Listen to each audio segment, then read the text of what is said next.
Hey guys, Terry here. It's Thursday morning, about 10:20 Central Time. Thought I'd give you a few minutes update here in the energy sector. So, seeing a big pullback right now in the overall markets.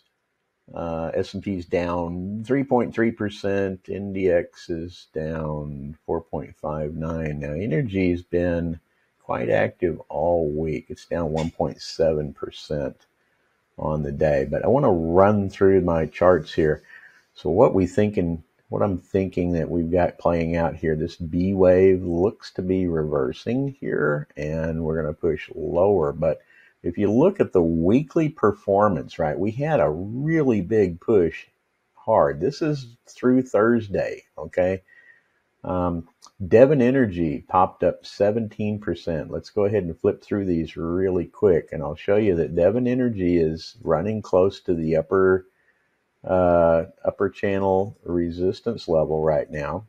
You can see it's bounded by this parallel trend channel. So we're kind of in territory where there's an opportunity to push back down into a corrective move. Is this a collapse or a major? Nothing. I don't see that just yet. But here's Occidental. And of course, we know Warren Buffett bought all this Occidental from Carl Icahn, who made lots of money on it. Then it went sideways. But now what I'm seeing here in Oxy, possibly Oxy's got a gap up here and also potentially breaking higher. So Oxy could actually continue this move higher, or it might actually continue to fall with the rest of the market. Here's Valero. Now, Valero has surged to, I don't know if that's new all-time highs, but it's certainly way up there, right? Valero is in a huge upside run there. This is Diamondback Energy. The Diamondback made a 30% run and then has been basing. It could be an ABC corrective move. We'll watch for that one to break higher here. Let's see. Here's Phillips 66. Phillips 66 has been rallying since March 15th, essentially. There's a little overlap here, but that could be a 1-2. This could be up in 3, although we are running close to the upper parallel trend channel right now. Here's Pioneer. Here's Marathon. Here's Schlumberger.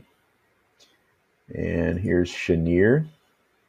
I'm going through these kind of quick, so I'm trying to just make this just a few minutes. So Cheniere, LNG, liquefied natural gas exporter, huge. They doubled their earnings report the other day. I don't know if you saw that. Their estimates were like $3.50, and they made over $7 on their earnings. So natural gas is pumping up to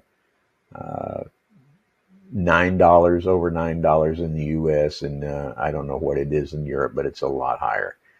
We could be seeing this stock continue to rally in LNG. There's the XLE again. Here's ConocoPhillips, Chevron. Now, Chevron actually took a little bit of a pause, so you want to watch this one also. It's a little bit lower. Oxy, remember, already broke out. Chevron could do the same thing. This is a new all-time high levels for this oil major.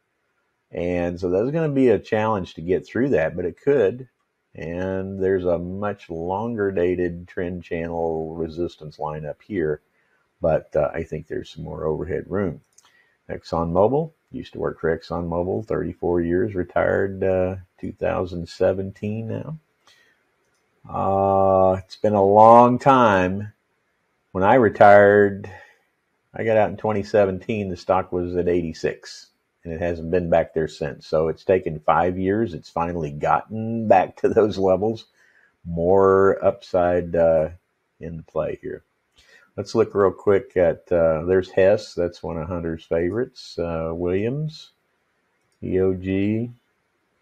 You can see common themes. A lot of these are running kind of high into that resistance. So a pullback's not out of the question. Continuation. Onioke. Baker Hughes, and now here's the S&P index, right? So we've been playing this S&P. The S&P is, made a big rally yesterday. Now it's peeling back off.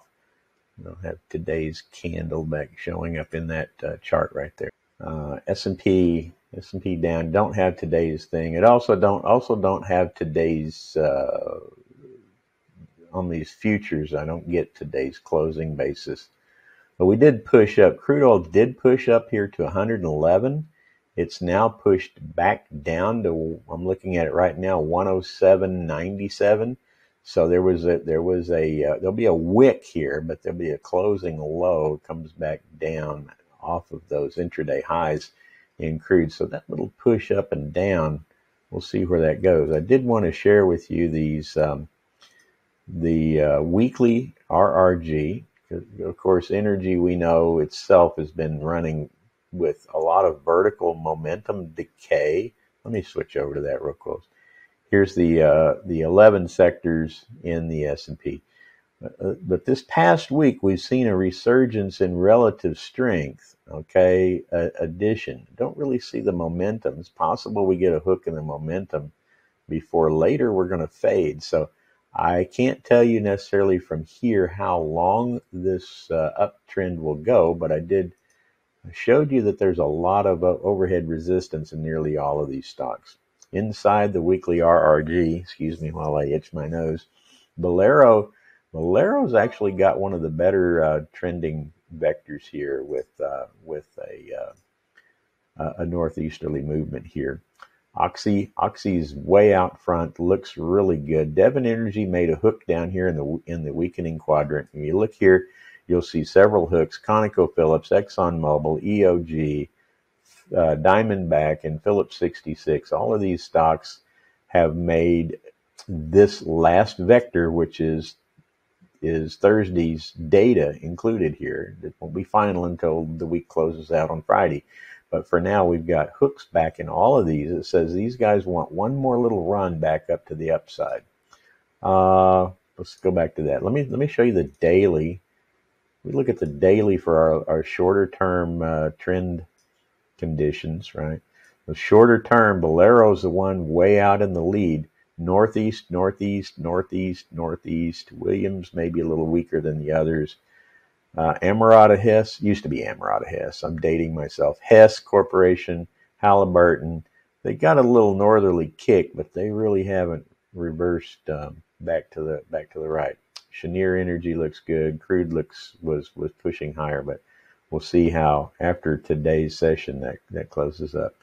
All right. Just thought I'd give you a little bit of quick update there, just on the energy sector.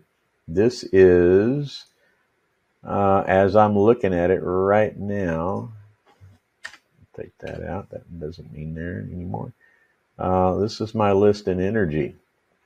Marathon's the only one that was kind of break even.